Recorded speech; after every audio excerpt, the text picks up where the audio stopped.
Welcome to the Skillfully podcast. Skillfully offers world-class courses for high achievers, and we are at worldwideweb.skillfully.co.za. Now, I recently had the pleasure of interviewing Nathalie, who is the CEO of nlightenCX, and Brendon Bairstow-Klopper, who is the director. And nlightenCX is South Africa's leading multidisciplinary customer experience specialist. They're very eminent. They won last year's Global CX Agency of the Year award from Customer Centricity World Series.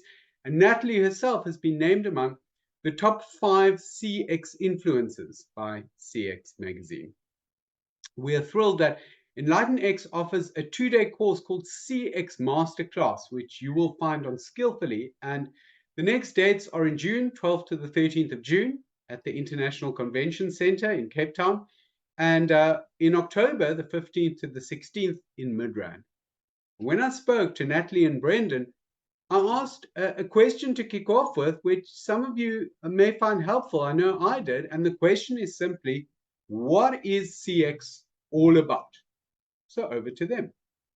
CX stands for client experience. So it's buzzwordy, but client experience is really the sum of all parts of how clients feel about doing business with you. So right from the aware stage to complain or leave, it's kind of that entire journey is made up of an experience. And experience is really about how people feel. So it's the emotional quotient of customers doing business with you. So back in the day, it would have been customer service, which is very transactional, and customer experience is a lot more kind of holistic and well-rounded. And it's really the ability to kind of take a step back and see your business, your organization through the lens of your client or customer, rather than having that myopic internal view, which is usually kind of more task or process driven, rather than experiential. So if I understand it right, it's this experience from the moment the client becomes aware of your organization to the final point. Maybe it's a positive final point, maybe a negative one. And primarily it's an emotional experience. Is that right? How people are feeling about this journey that they're taking. Absolutely, because emotions ultimately drive behavior, which drives choice. So, we believe that a client experience or a customer experience, shouldn't just be left to chance. It needs to be purposefully designed and curated in order to evoke the right emotions at different parts of the journey, because that will obviously drive the behavior that the organization wants from a client or customer. Now, let's talk about this journey in a South African context. I mean, the two of you have massive experience with so many South African organizations. And one thing I've been very intrigued to ask is, are you seeing that they have some big CX strengths and weaknesses too? Yeah. So let's talk about the good news first. So certainly strengths, what we have found over time is that when businesses really take CX seriously, because it's easy to say that you're customer-centric, it's a completely different story to, in fact, live it, breathe it, and for it to be part of your sort of internal DNA. What we've seen with businesses that take it seriously, relationships completely taken to another level. So transformed, really. It transformed the relationship. Things like easy to do business, so suddenly it was stodgy and difficult to do business. Those businesses that really take client feedback seriously, really want to change things, they want to make it easy for their clients to do business with them. So we see the relationship and the ease of business really changing. And those are kind of trends that if we see kind of the upward curve, those are two of the things that we found that really kind of turns the dial. things that they don't do so well is the perceived value. So one of the things that businesses don't articulate properly is that, why should I do business with you? Yes. What makes you special? And it's not well articulated in terms of the organization. So, and I mean, we've done these masterclasses for years and years and years. And it is the one question that every single masterclass, businesses don't articulate their value proposition. And they don't articulate why people should do business with them. Specifically, we're now talking about their staff. Yeah. What makes them unique and special? So if your internal customer, in other words, your staff, doesn't understand that, then how on earth do you expect your customers to understand it? So for me, that's certainly something, that's worth looking under the hood. And I think also for me, it's, again, talking to that internal customer, it's about getting teams and divisions and departments and even individuals to a level of understanding of how their role within the organization ultimately impacts the end client. And that doesn't matter whether you are front-facing or back office, you could be in IT or support or compliance. It really is a collaborative effort within an organization to be able to deliver a consistent and seamless client or customer experience. Yeah, those are great areas for improvement. It's fantastic to have those pinpointed. And it's interesting that these are kind of distinctively South African areas of weakness that need improvement. Would you be able to mention, I'm sure you operate under confidentiality a lot, but even if under a kind of disguised name, would you be able to mention one or two projects that you've been involved in that are inspiring CX cases where there were serious problems and great CX made a huge difference? So one of them, and because they're a public entity and because we've been working with them for many years and we've actually just been re-awarded 3-year tender. Yeah, to do research work. So the Cape Town Convention Centre.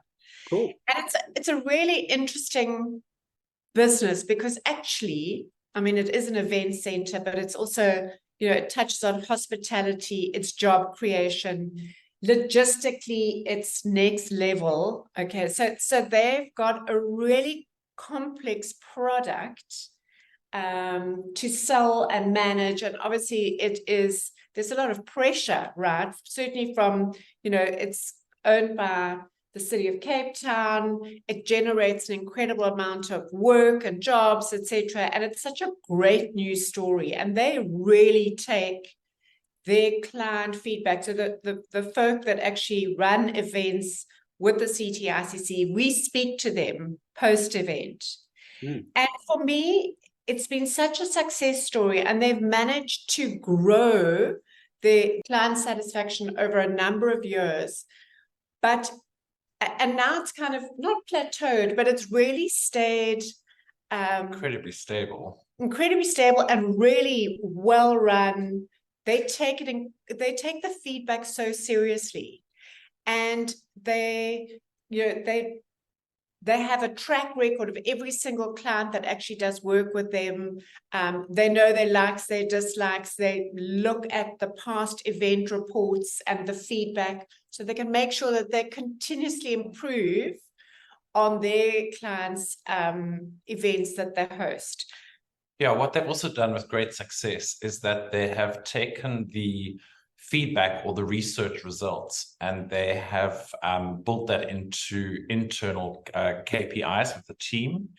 And then they have a lot of outsourced preferred service providers. And they also have KPIs in place in terms of the feedback that they're receiving from the event coordinator, post-event.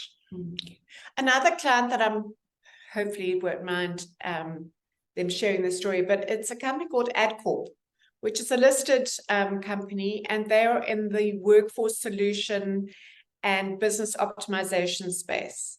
Not only do we do research for them here in South Africa, but we also do work in the Australian space. They've got businesses in Australia. And again, it's always about how seriously you take client feedback. That's going to determine whether you're going to be successful at, differentiating your offering through building relationships, being on top of potential problems, being aware of upsell and cross-sell opportunities. And again, we've seen their sort of CSAT just, month on month, year on year climb.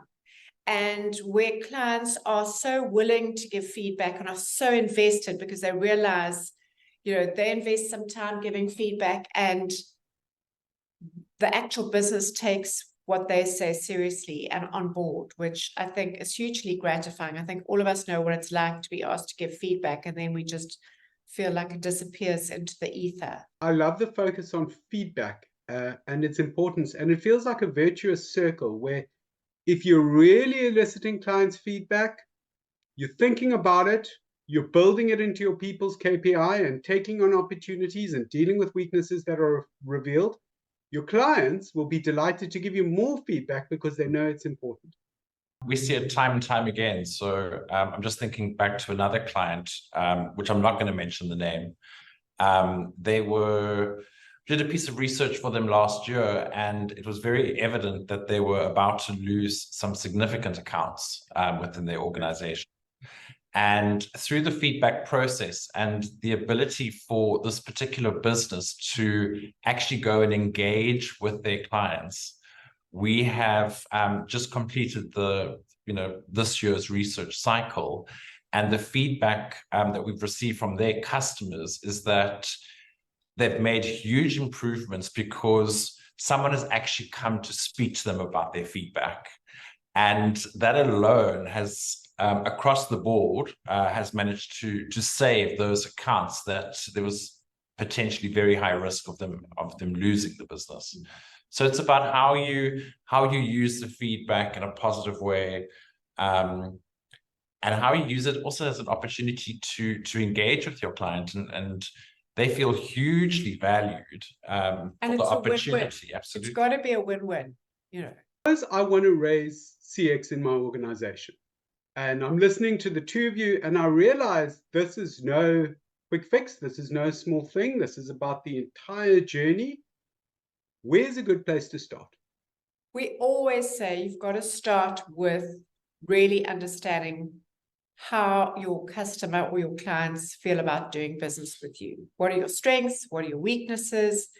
Specifically, I mean, everybody's business is different, but we really try and understand when we collect information from your client, what is our ultimate objective? What do we really want to understand? And we kind of start from there. So for us, the place to start is doing research. And it's a bit like marking your own homework or auditing your own books. You can't really do that. Hence the reason why you'd come to a business like Enlighten, because we are specialists in our field and we're able to remain objective. And, we're able to benchmark you across, the various different businesses that we deal with. And it's not something that people should be doing, internally. It's not, it's not the best practice. But, even if you did some research, it's better than nothing. It's really understanding what are your customers are thinking, what are they feeling, and is your business at risk of losing? How do you, cross-sell, upsell? What are the relationships the client or customer has within your business? What are the small improvements you can start making? And that's a starting point. It's really, so obviously you need kind of buy-in from the top brass. But if you do start off slowly, what it proves is it's starting to show kind of internal capability around working with the feedback and making those small incremental changes that will have a much larger impact in the long run. So, how do you eat an elephant? It's one bite at a time. and perhaps it's one small bite at a time, until apologies to all the vegetarians. you know,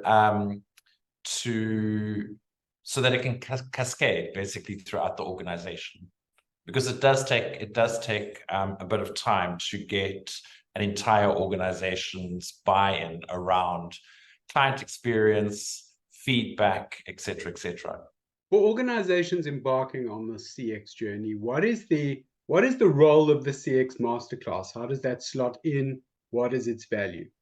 I think it gets people to start talking the same language.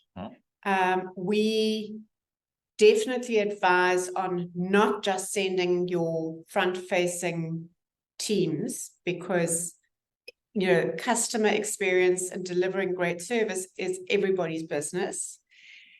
And I think that often businesses don't realize that it has to be cross-functional. So, governance needs to be speaking to IT needs to be speaking to marketing needs to be speaking to HR, so it's definitely a worthwhile exercise in terms of setting cross-functional teams, so not just the client-facing, not just your client-facing staff. I think, Greg, for me as well, just to add to Nathalie's point, the masterclass is so experiential that the delegates who attend, the feedback that we received after the masterclass, that it was such an eye-opener, because it's literally everything about that CX masterclass and the experiential is about our ability to put ourselves in our clients' shoes and to start to see our business through that lens. And it's a huge aha moment on day 2, because we have an experiential exercise and an activity after showing the delegates a specific methodology of kind of mapping out what their potential customer journey would look like. And then they go out into the world and have an experience and come back and plot kind of, what the performance of that brand was, or that organization was, against their expectations. And really going into improve it. Going into solution mode. So something that we call customer experience redesign. So having a look for those quick wins that, don't take a lot of time and energy and a steering committee to make happen, as well as more kind of medium-term suggestions and solutions that businesses can consider to implement. I'm sure quick wins that don't take a steering committee to implement are close to everybody's heart. I'm very intrigued by this notion that cross-functional teams should be going to the CX masterclass. I guess people's intuition is send the people who are client-facing, forget about the IT people. They've got deep challenges, and their challenges do not include customer experience. But is the issue that everybody should be thinking about putting themselves in the customer's shoes and how their work can contribute to that? 100%. Because that's the problem, right, with most, and I'm talking about most, and I mean most in terms of medium to large size businesses. So what happens, as the business starts out, they realize that they need to be very close to their customers, otherwise they're not going to have any. But then as the business gets older and bigger, silos start to form. And silos are a killer in terms of developing great experiences. So, the older the firm is, the bigger it is, the more difficult it is, because everyone's hanging on to their little, piece of the world. Yeah. So it takes incredibly brave leadership to go, okay, stop the bus. Okay, we're going to differentiate, and we mean what we say, and we say what we mean.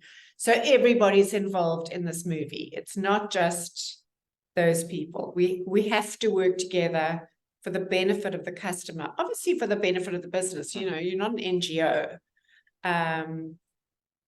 But if you truly want to differentiate, it has to be a company-wide effort. Silos are a killer, Nathalie. It sounds like the title of a truly great horror movie, and a powerful thought. I've had the privilege of being at a CX masterclass that the two of you have hosted, and I remember at lunchtime mingling with the various delegates who came from various functions. Some of them were front-facing for sure, but some Sure. of them were not the kinds of roles that you normally associate with dealing with customers, but still they were engaged and still they were thinking about why CX matters. I loved being at your masterclass and watching the two of you at work. It was very much together. I'm curious to know who does what on these occasions. Like, is one of you the good cop? Normally we don't actually work together.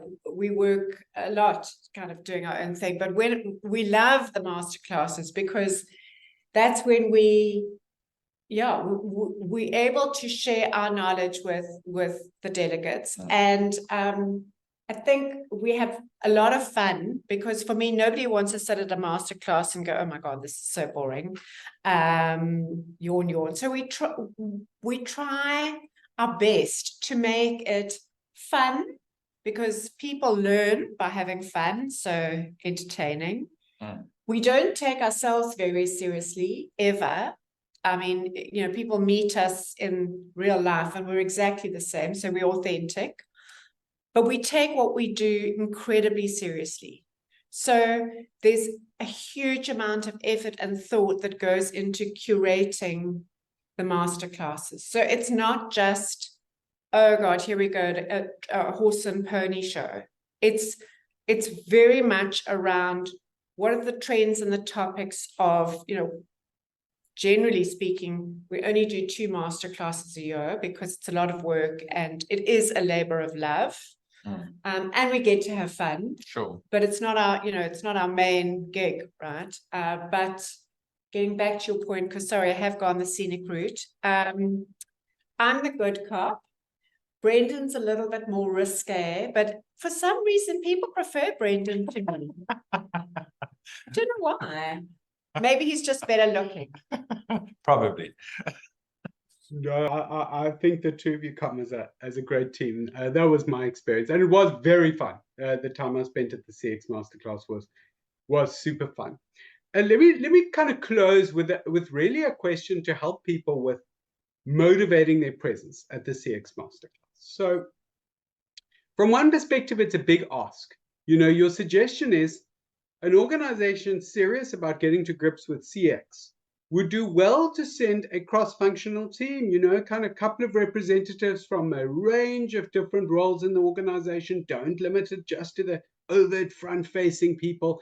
So an organization's thinking, I don't know, I'll send 10 or 12 or 15 people.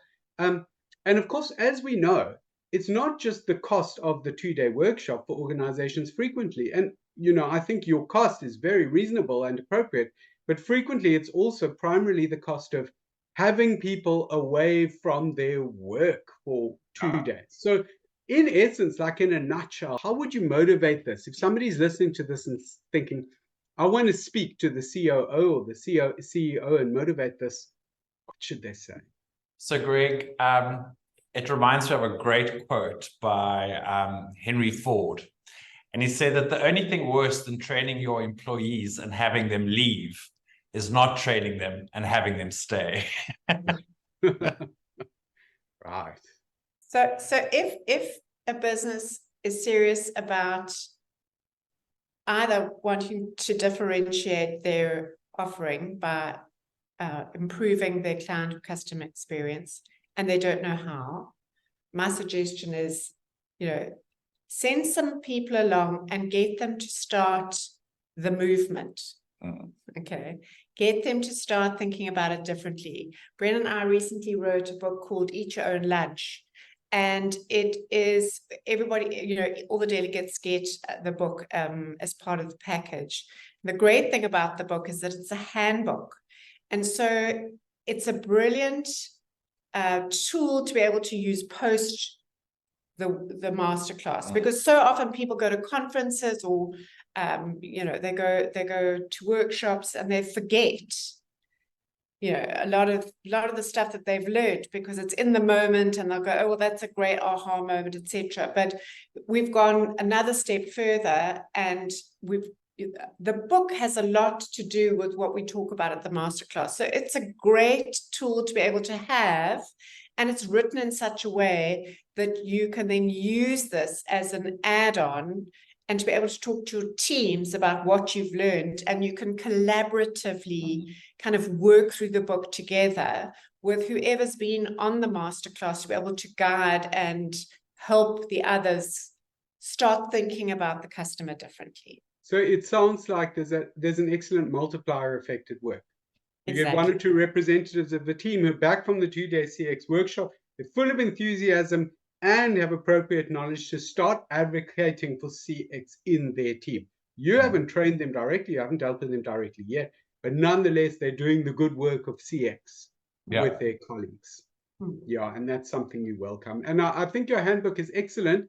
And I agree that it's something great to have after the CX masterclass. When I first got it and I read through it, I could see it was really good. And I didn't understand it very well because I hadn't been exposed to the masterclass.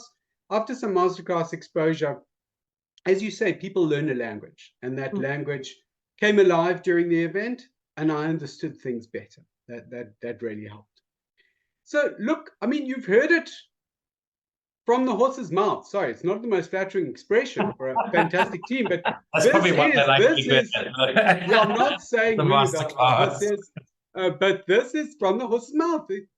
You know, Nathalie and Brendon are the Global CX Agency of the Year. They are a superb example of world-class South African professional service, and you really should take their fantastic masterclass. Just to remind you, and you should book now because places fill up very quickly. That's been our experience at Skillfully. So the next one is from 12th to 13th of June at the Convention Center in Cape Town. And if you are in Joburg, come for the 15th to 16th of October. And you should book as soon as possible. Speak to your team, book for your team. Thank you so much to you both. It was such a pleasure to speak to you. Pleasure, and thank you, Greg. Thanks so much, Greg.